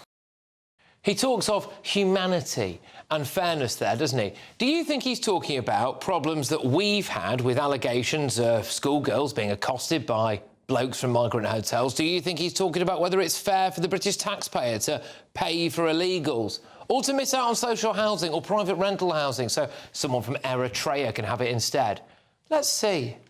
Face a sprawling, multi-billion-pound enterprise run by organised criminal gangs, leading hundreds of people to their death in the Channel. So we're determined, together, to end this vile trade. No, it's all about the illegal immigrants, isn't it? It's all about what's best for them. These poor, traumatised, helpless people, they are the victims, and we need to make their lives better. Pleased to announce our agreement today on a groundbreaking returns pilot. Sorry, yeah, stop it there, hang on. So it's a pilot scheme. Right. So The only pilot scheme I want to see involves real pilots and rows of aeroplanes at airports deporting people back to where they came from. So let's have it right. This is not an official agreement. It is a trial period. But anyway, go on, Prime Minister. For the very first time, migrants arriving via small boat will be detained and returned to France in short order. In exchange for every return, a different individual will be allowed to come here via a safe route, controlled and legal, subject to strict security checks, and only open to those who have not tried to enter the UK illegally. OK, so he makes out that it's a one-in, one-out deal. Well, it's not, is it? So every illegal migrant who comes will be sent back to France, and then we just get another one instead. So one important thing that they appear to have dropped as well is that it was rumoured that we'd only accept those who had family ties here. Well, that appears to have disappeared, doesn't it? Oh, right, there's more. This will show others trying to make the same journey that it will be in vain, and the jobs they've been promised in the UK will no longer exist because of the nationwide crackdown we're delivering on illegal working, which is on a completely unprecedented scale. The President and I have agreed that this pilot will be implemented in coming weeks. Coming weeks. So no firm agreement on when this starts, August, September, or just in time for the winter months, when there are fewer crossings. I know some people will still ask, why should we take anyone in? Yes, me. I'm asking that. In fact, tens of millions of people are asking it with me. So let me genuine asylum seekers, because it is right that we offer a haven to those in most dire need. But there's also something else here, something more practical, which is that we simply cannot solve a challenge like stopping the boats by acting alone and telling our allies that we won't play ball. Look, 700 people came across the channel today alone. Under this pilot scheme, apparently 50 would go back. So 650 would stay. And then we'd get 50 more from the French. It's not good, is it? So everyone else as well who arrives this week, either tomorrow or over the weekend or as previously, they're all staying as well, aren't they? Because we've already sent the 50 back. Emmanuel Macron has fobbed him off, hasn't he? Thanks for the 700 million quid. Here's a poxy pilot scheme with no future commitment attached, no fixed start date. We might not actually be able to stop the boats in the water because it's subject to a maritime review. The only thing that he's given Sir Keir Starmer is the Bayer Tapestry. You ready for this? Go look at this. The Bayer Tapestry Museum is closed for renovation from September. So, genuinely now, it looks as though President Macron is using Britain as temporary storage for the Bayer Tapestry.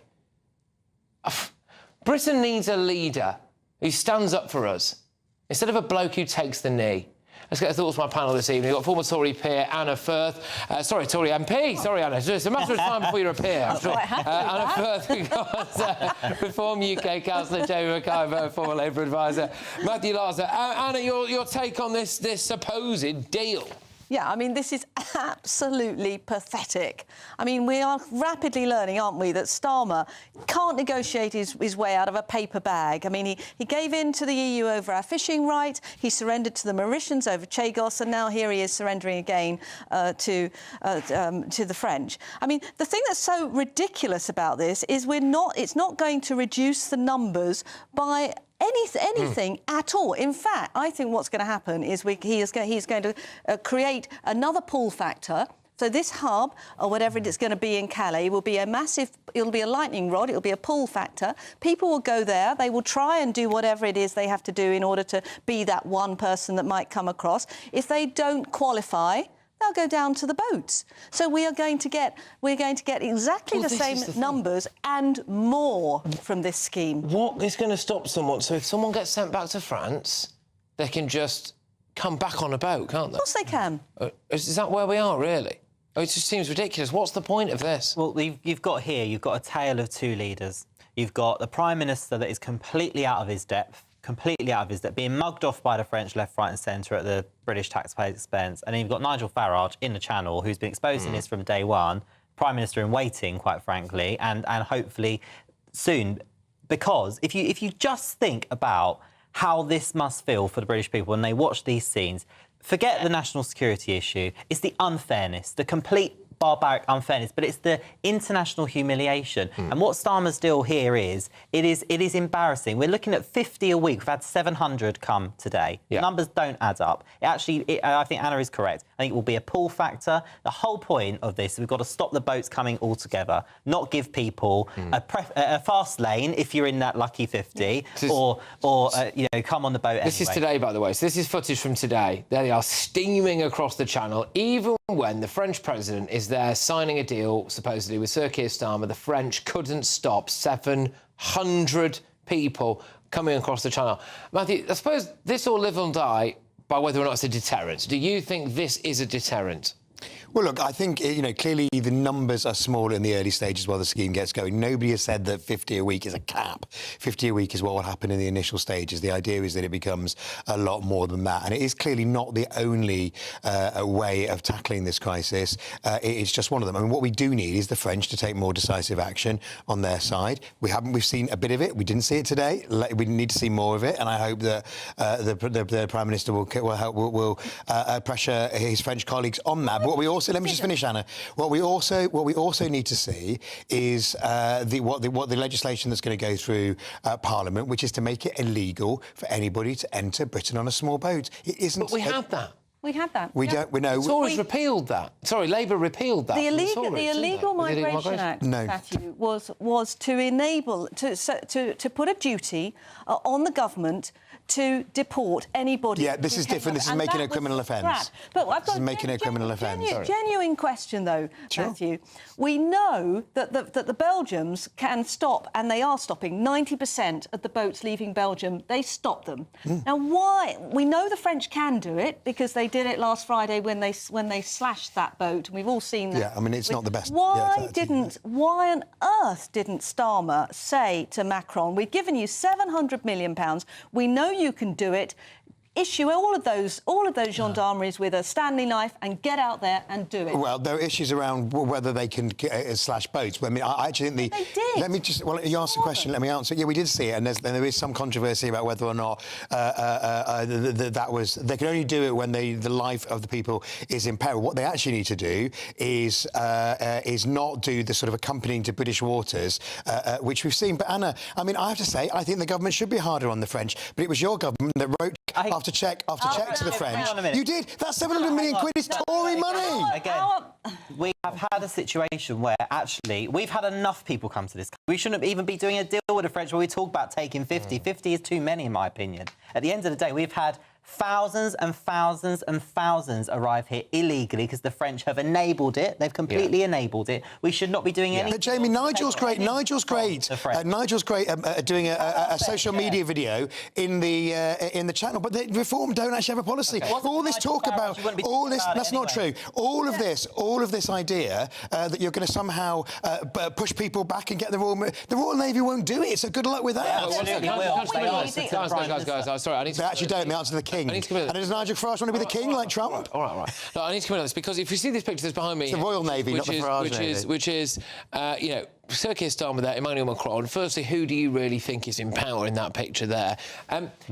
Sir Keir Starmer does the odd social media post, or someone does for him, talk about how he really cares about illegal immigration. He does a speech on immigration after getting a monumental spanking at the local elections. And the second he is with his kind of progressive, lovey types, he reverts back to this being a humanitarian crisis for the people coming across the Channel. It's a humanitarian crisis for the people here in Britain, isn't it, Anna? Yeah, and it's absolutely. We know from the Casey report that a significant number of foreign people coming are abusing children. We know that 3 Iranians came who would, and we foiled the plot that they were going to try. It's an active case, so we'll just swerve that. But yes, okay. Well, we've heard about that.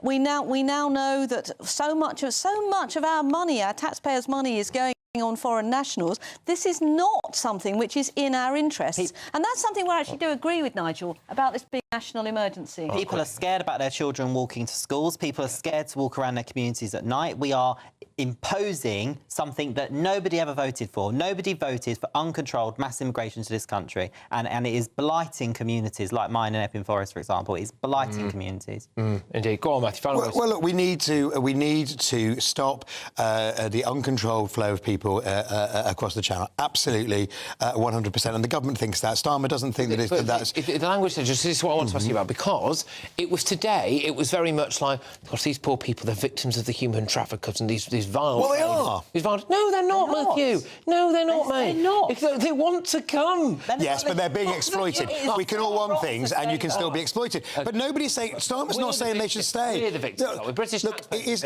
look, absolutely. The system is broken. OK, the system is completely broken, and actually it needs a complex solution, not theatrical pretending, which is what Rwanda or this idea that all Labour going to push people back is. Rwanda, we know that we're still paying the bill for Rwanda. No offshore processing would have worked, which is no doubt why Starmer copied it. It was illegal, Anna.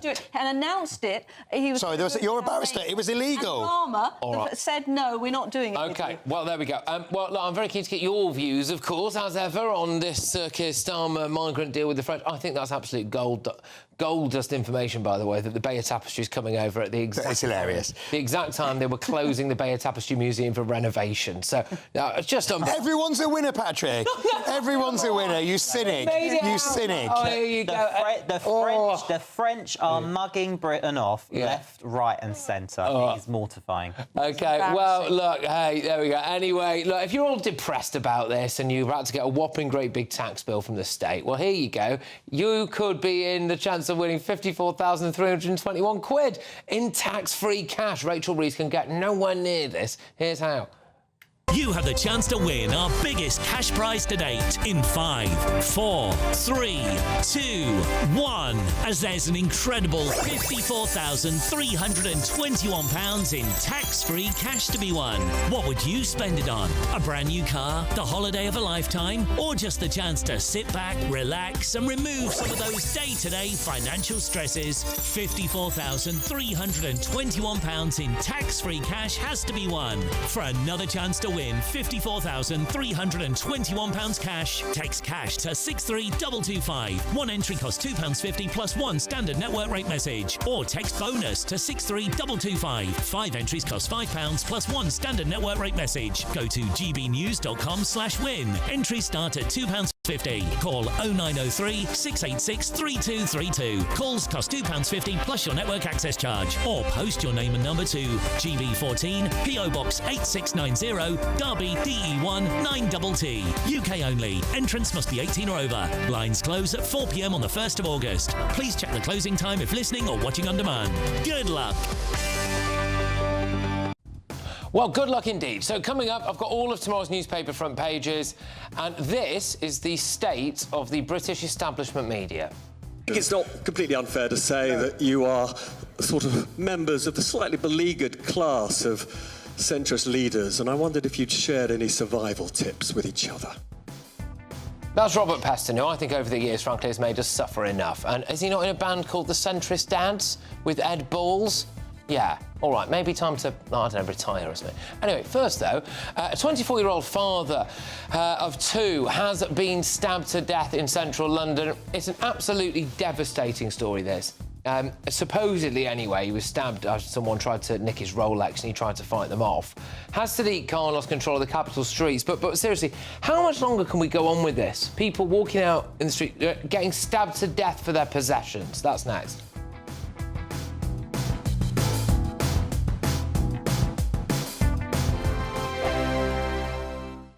Westminster, the ultimate clique. And you're fighting like rats in a sack. But here on the Camilla Tominey Show, we ask the questions the establishment media is too scared to ask. OK, let me ask you a straight question, because I know you're a straight-talking politician. Whether it's net zero, illegal immigration or law and order, nothing is off limits. You had the power then. Yeah, as I And say, now you've lost it. That's the Camilla Tominey Show, a politics show that's fearless. But no, let me finish my question if you don't mind, because it is my show. Sundays at 9:30, only on GB News, the People's Channel, Britain's news channel. Britain's newsroom, weekday mornings from 9:30. Well, we have found some peacocks, so we've been speaking to people today, hearing from them how much of a nuisance they say they are. It is a real mix though here. Some people saying that actually they're all right, that they're part of the furniture of this village now. You can see this peacock here showing all of its feathers. I'm going to be very honest with you. We have just seen it attempt to mate the peahen that you can see behind it there, and this showing of feathers is part of the thing what they do to try, part of the mating call here as well, to try and show all of the feathers off and everything like that. And there's a thing that they do train rattling as well. I wonder if Mr. Peacock might talk to us. Mr. Peacock, would you? Come on, Jack. Come on, Jack. We need you to get involved. I'm not sure. This is GB News, Jack This is your big David Attenborough moment, Jack. Any questions to say to the nuisance you might be causing people? Any response? Although this feels a little bit intimate now, if there's a bit of a moment going on. It's all got a bit voyeuristic. Very happy to talk to us so far this morning, but some residents of Tutbury here have spoken to us this morning. Take a listen to what they've told us about what they think about all these peacocks. They've been here longer than I have, so I've lived in the house I live in at the top here 47 years. They've been there all that time, because they were from the castle to start with. The people at the castle used to have them. And they're just part of the village. I hate them. When they do all that damage, it's heartbreaking, you know. Yeah, round them up and take them to a farm or a zoo, where they're supposed to be. They're like the furniture. They should stay around here, you know. People just need to let them get on with what they are. They're nature's animals and they deserve to live around here, don't they? GB News, the People's Channel. The 12th, a day to celebrate history, community and family here in Northern Ireland. Join me, Arlene Foster. And me, Dougie Beattie, as we bring you live coverage of the July 12th celebrations. Right across the United Kingdom. It's all happening here on GB News, the People's Channel, Britain's news channel.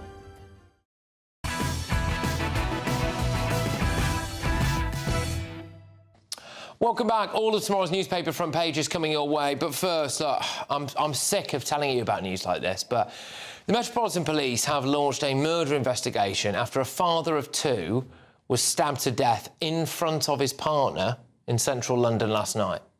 Blue Stevens, 24 years old, just bear that in mind, just 24 years old, was killed after apparently trying to fight off a man who may have been attempting to steal his watch outside the Park Tower Club Hotel in Knightsbridge. The attacker fled the scene and officers are yet to make any arrests.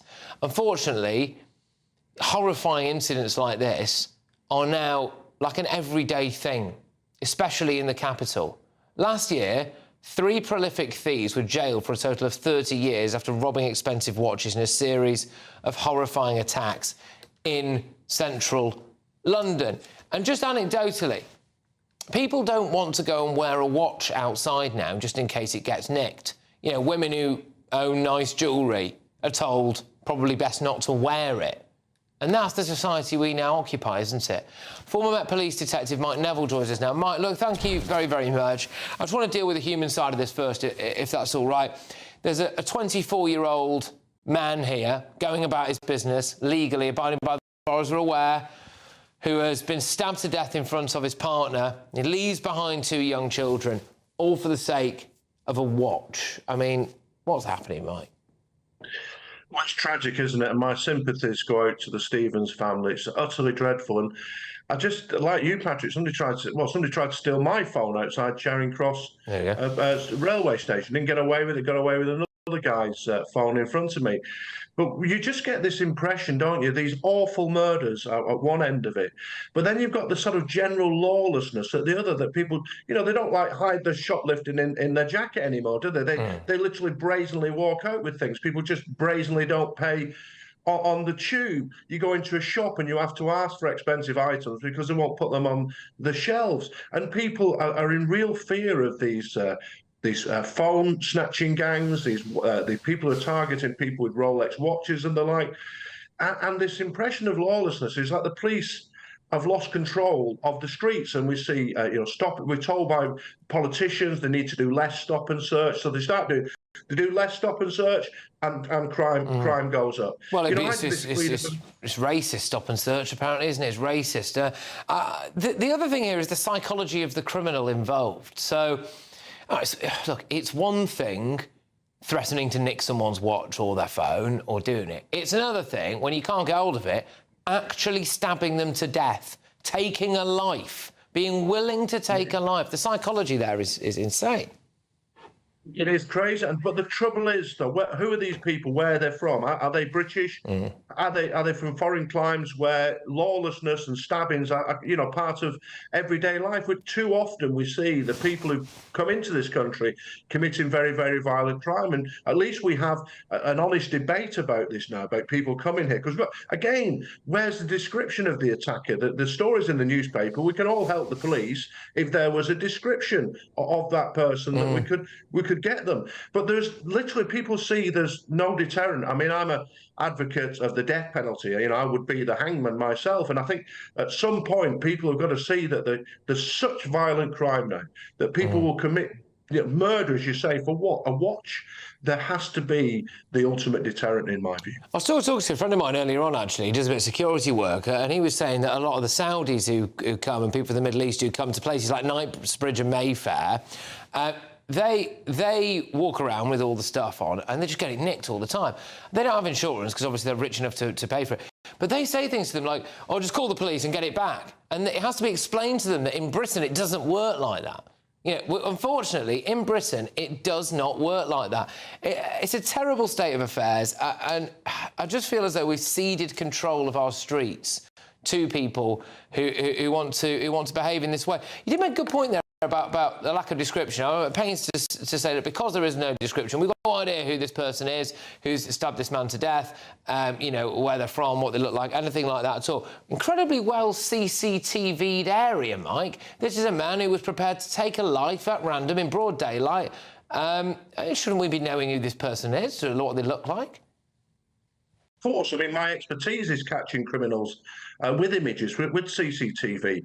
And what's quite incredible, Patrick, is that whilst we have a national fingerprint database and a national DNA database, there's no national image database. 10 years ago, some of these people are all hooded up, but they wear distinctive clothing and trainers. 10 years ago, I convicted a man because I matched him by sort of logos and patterns on his T-shirt, where they really use it in the advertising industry, where you're trying to match the, see how long an advert is on a football pitch. But I used that technology 10 years ago, and the police are still not using this technology. And also what the police will say, we had a recent report where the Met said, oh, we've got 1,000 arrests from facial recognition, which sounds really, really good. But then you look at it, and it's 18 months. And in that 18 months, there was 1.4 million crimes reported in London. So the 1,000 arrests just seems inconsequential when you compare it to that. Thank you very much, Mike. Absolute pleasure to have you on. Mike Neville there, former Met Police detective. Look, I get that you've got to go out and be safe, and that you should always be, you should always be cautious and all of that stuff. But if we really want to live in a society where that nice thing that you decided to buy with the money that you've earned because you've worked hard, you can't ever actually wear outside in case someone nicks it, then, it's a bit bleak, isn't it, really? Anyway, coming up, I've got the very first look at tomorrow's newspaper front pages. The Prime Minister's migrant deal, capitulation, really, has made them all. The Daily Mail has branded it a joke. And we do have some news about Sir Keir Starmer as well. He's going to be meeting President Trump in Scotland shortly, so stay tuned. I forecast a perfect holiday in the sun. Weather looking good then? For sure, and no worries about our travel insurance. All Clear Travel Insurance sponsors GBNews Travel Destinations Forecast. Storm Gabriel is set to affect many areas of Central Europe, and to the east of this, the intense heat wave continues, triggering some thunderstorms at times. But across many areas of Western Europe, largely settled, some showers at times, but it is going to be feeling warm in the sunshine. The main shower risk is as we move our way eastwards, particularly along the Adriatic coastline and then also parts of Greece. So once again, we could see some intense thunderstorms, but for many areas, plenty of sunshine and plenty of warm temperatures too. All Clear Travel Insurance sponsors GB News Travel Destinations forecast. Good evening. Yes, it's time for your latest weather update from the Met Office here on GB News. Very warm one today. Tomorrow, if anything, a little bit hotter and a bit sunnier for many too. Again, some coasts will be a little bit misty and murky. High pressure's been building in for the past couple of days. These weather fronts still flirting with the far north of Scotland. They've provided some thicker cloud here and a little bit of rain. Still a bit damp across Shetland through the course of the night, but most places will have a dry night with lengthy clear spells. We will see some mist and fog around Irish sea coast that could just drift inland over parts of northwest England, the east of Northern Ireland and southwest Scotland. A warm one, especially in towns and cities in the south. 17, 18, but quite comfortable across much of Scotland, where there will be more sunshine to come tomorrow. Certainly a sunnier day over the Highlands and the Western Isles compared to today.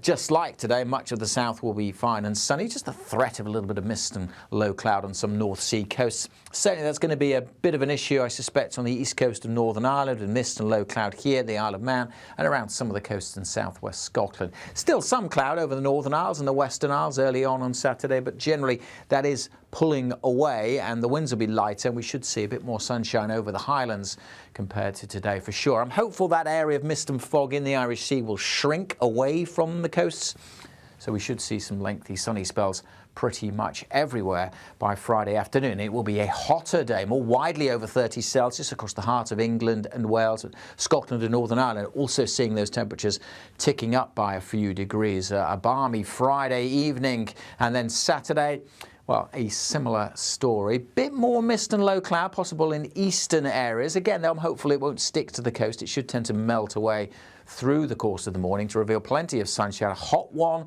if anything, the hottest day of this spell, 32, 33 across the south and parts of northern Scotland, may get close to 30 Celsius too. Hi, I'm Michelle Dewberry, and my show is your opportunity to cut through all the noise and dive in headfirst to some robust debates. Ideas clash. Situation, No, because the failure is you're deliberately avoiding my point. Nothing's held back, And if you think this is the end of it, wait for more. and we do not shy away from the difficult stuff. Sometimes I want to shake people and say, if only you understood. So join me on Dubes & Co. weeknights at 6 p.m. only on GB News, Britain's news channel.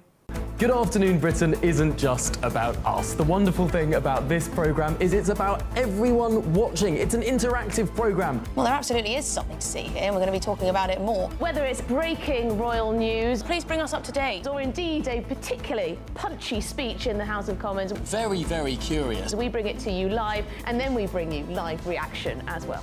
That's Good Afternoon Britain, weekdays from midday. Only on GB News, the People's Channel, Britain's news channel.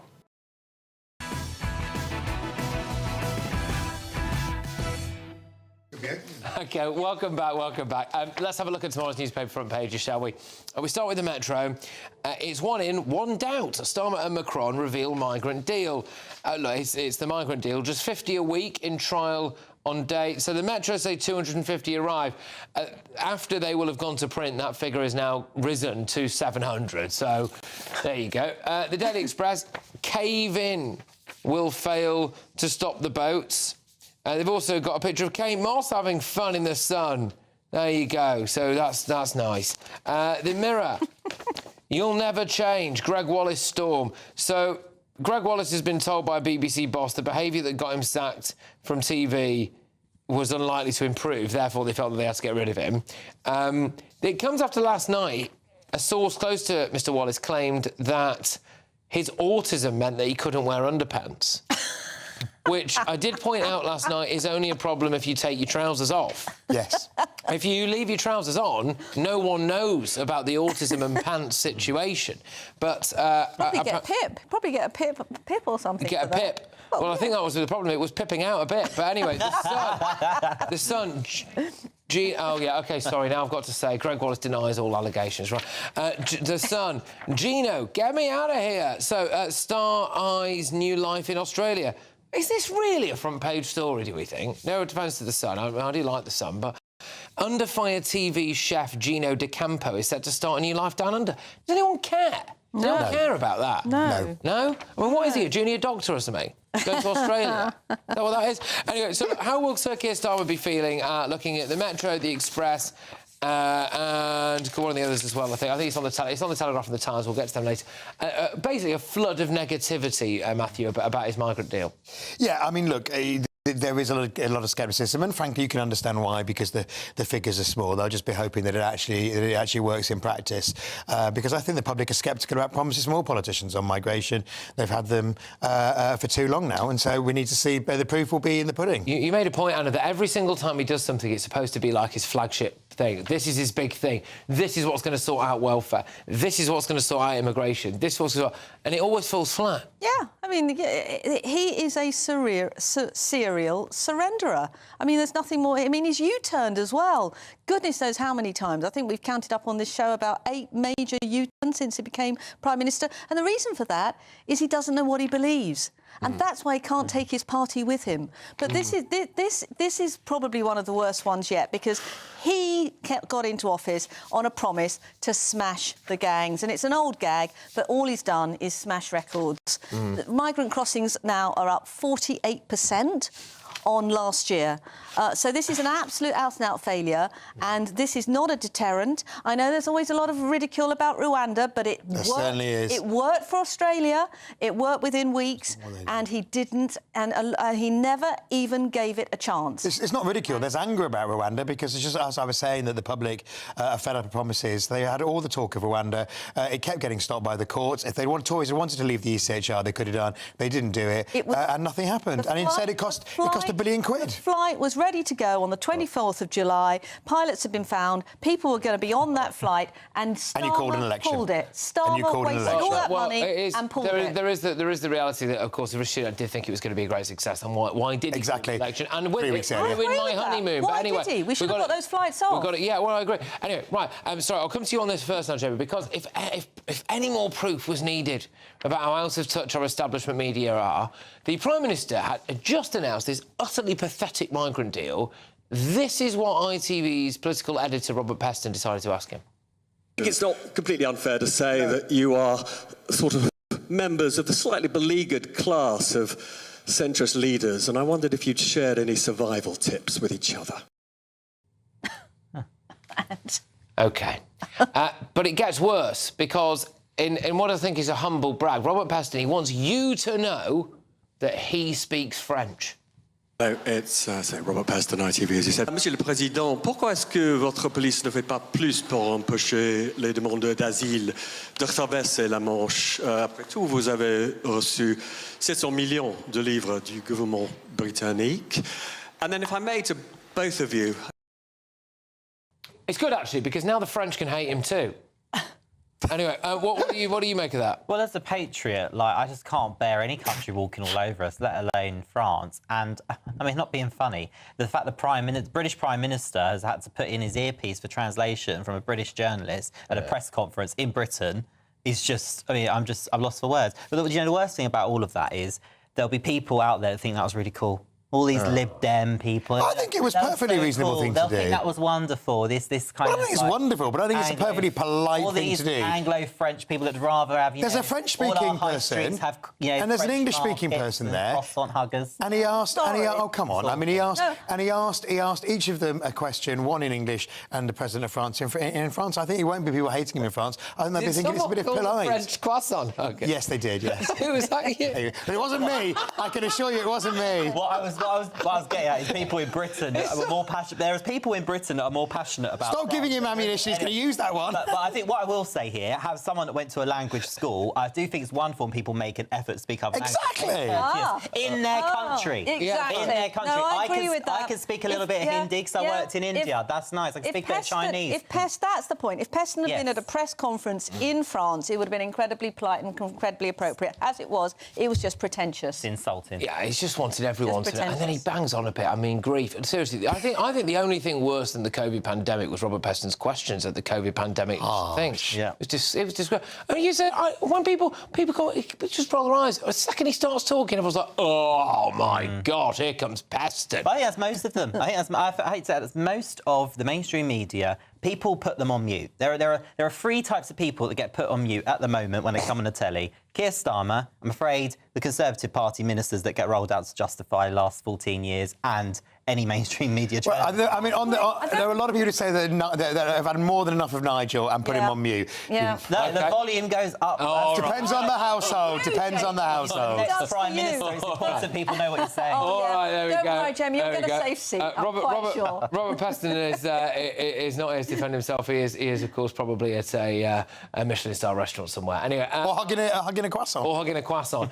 Right, loads more front pages for you. Apparently, the breaking news on the front page of The Guardian. These striking junior doctors are not backing down. Rock on, comrades. I'll bring you that next.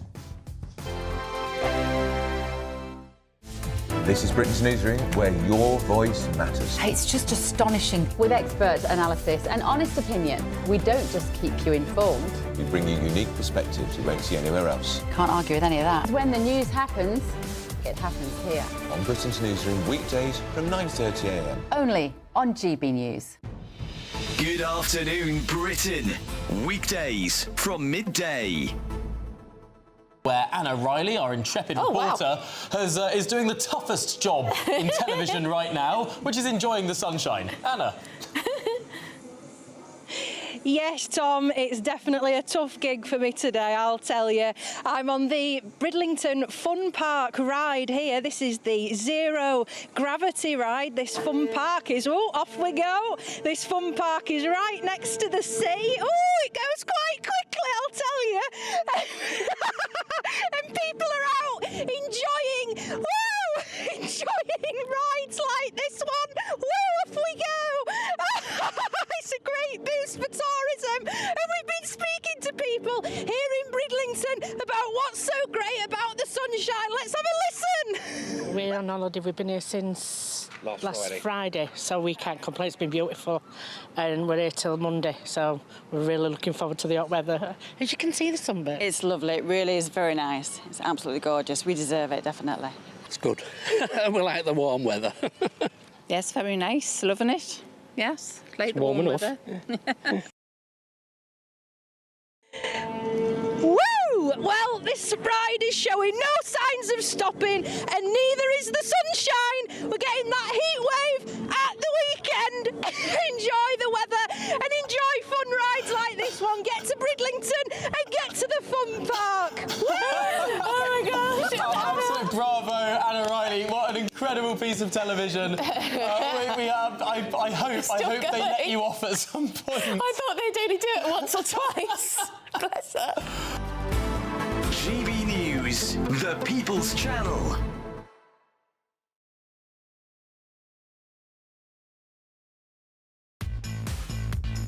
Five hosts, 5 opinions, 5 fearless debates, 5 unfiltered takes on the day's news. 5 reasons not to be anywhere else on Saturday night.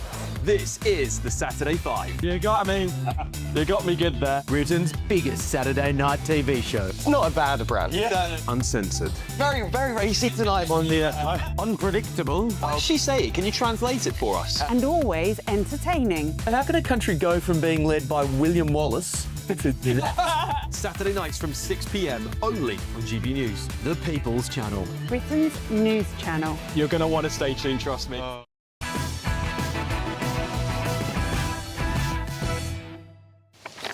OK, well, welcome back. More front pages for you now. Start with The Guardian. They also have the one-in, one-out deal to cut illegal boat crossings, but there's an interesting story on the side here. Doctors' leader, 29% claim is not negotiable. These resident doctors need to understand that the country hates them and will hate them for this. There is no sympathy at all, and it's, you know, it's awful. It's absolutely awful what they're doing. The new migrant swap deal to start in weeks as Macron blames Brexit for small boats crisis. Well, of course he would, wouldn't he? But anyway, the Daily Mail, what a joke. Having scrapped Rwanda, Starmer launched his own deterrent yesterday, a half-baked, one-in, one-out deal with France. Yet it won't stop the boats, and even as it was unveiled, hundreds more migrants landed here. Again, I'll say it again. You look at the picture on the front of the Daily Mail there. We're only sending back a fraction of the people who are on that boat. It's ridiculous. The Times, crackdown to cure UK sick note epidemic. So this is an interesting one. GPs are going to be told to prescribe job coaches and the gym. So you go to a GP, and presume what's good is, I think, isn't it? Instead of being told like instead of being signed off for life, here's things to make your life better. The Star have got one about Trump. So Trump does thumbs up. He says your English is so good to the Liberian president, but of course apparently English is the official language of Liberia. Yeah. It was founded by freed American slaves, Liberia. Right. So it's not even English, it's American English is the first language, is the language of Liberia. No. OK. Look, we've done a lot on the migrant stuff. Let's do this crackdown to cure UK sick note epidemic. Is it a good thing, do you think, on the in the Times, that the doctors are going to say, you know, basically stop running, fatty? Well, you know... Who are you calling fatty? Yeah, I don't like how your eyes went this way. No, I was already on the move, eye-wise, there, and then it came out. So go on, Towards the middle of the couch. Sorry, yeah.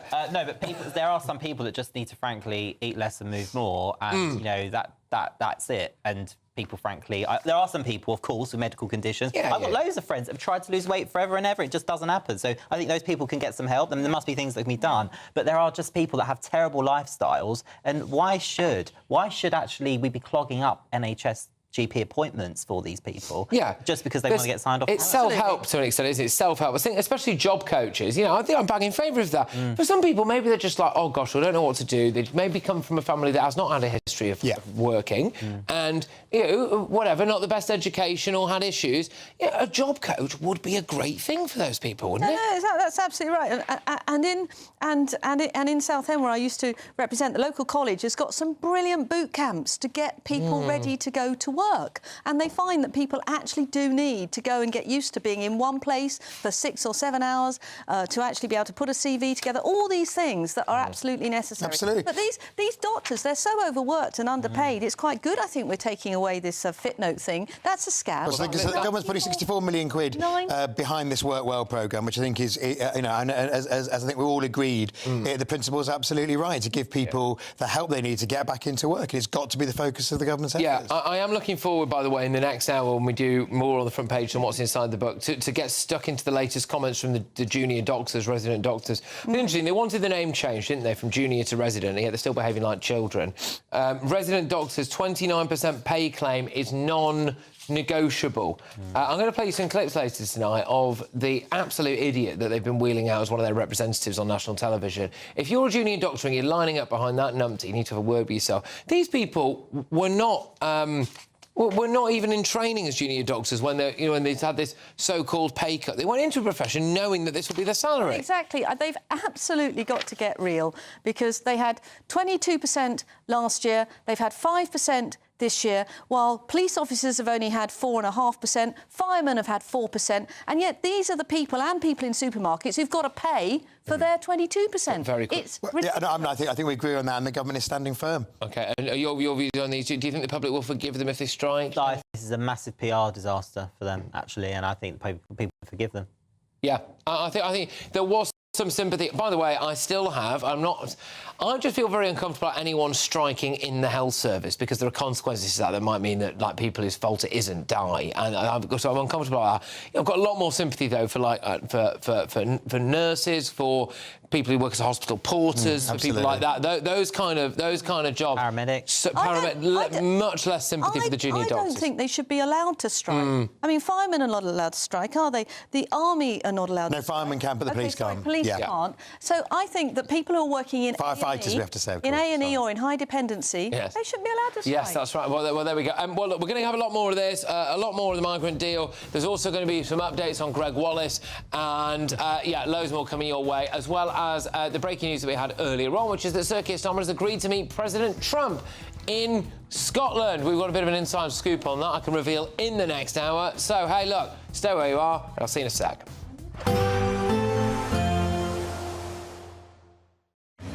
Even though we'll see a cloudy start, it'll be a bright outlook for the rest of the day. Boxed Solar, sponsors of weather on GB News. Good evening. Yes, it's time for your latest weather update from the Met Office here on GB News. Very warm one today. Tomorrow, if anything, a little bit hotter and a bit sunnier for many too. Again, some coasts will be a little bit misty and murky. High pressure's been building in for the past couple of days. These weather fronts still flirting with the far north of Scotland. They've provided some thicker cloud here and a little bit of rain. Still a bit damp across Shetland through the course of the night, but most places will have a dry night with lengthy clear spells. We will see some mist and fog around Irish sea coast that could just drift inland over parts of northwest